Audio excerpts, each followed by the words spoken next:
Africa, a continent rich in resources and history, has seen its fair share of political turmoil and tragedy.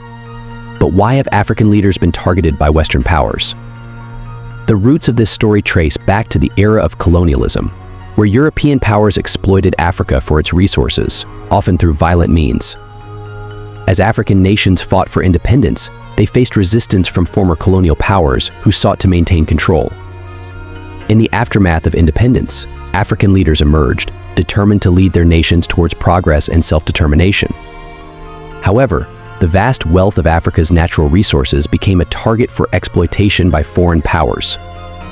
Political instability plagued many African nations, creating opportunities for external intervention.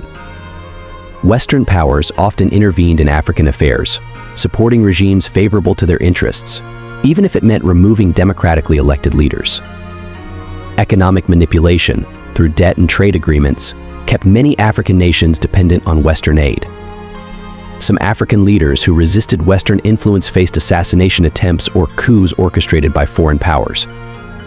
Africa became a battleground for proxy wars between East and West, further destabilizing the region. Ethnic, religious, and political divisions were exploited by external forces to sow discord and maintain control. Corruption and greed among African leaders provided opportunities for external manipulation. Human rights abuses, often perpetrated by authoritarian regimes, were overlooked by Western powers in exchange for political allegiance. Neocolonialism emerged as a modern form of control, with African nations remaining economically subservient to Western interests. Despite these challenges, African people have shown resilience and a determination to chart their own destiny. There's a growing call for justice and accountability for the actions of Western powers in Africa. The path to a brighter future for Africa involves addressing the legacy of colonialism and ensuring self-determination for all nations on the continent. It's time for a new chapter in Africa's story, one where African nations are free from external interference and able to thrive on their own terms.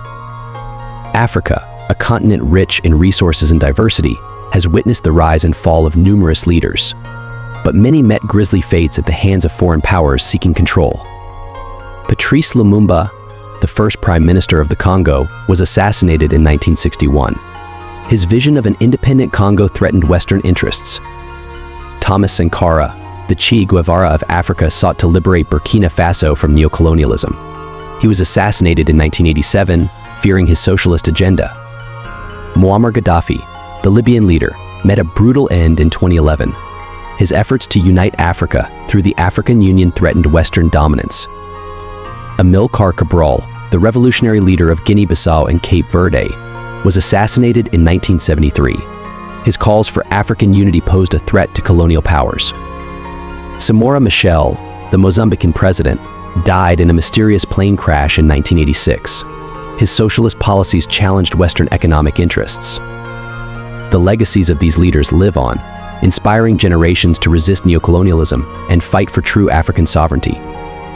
The brutal killings of African leaders by Western powers serve as a reminder of the ongoing struggle for independence and self-determination on the African continent. It's time to uncover the truth, to honor the memories of those who fought for Africa's freedom, and to demand justice for the atrocities committed against its leaders. Join us in our quest for truth and justice. Together, we can build a future where African leaders are celebrated, not assassinated.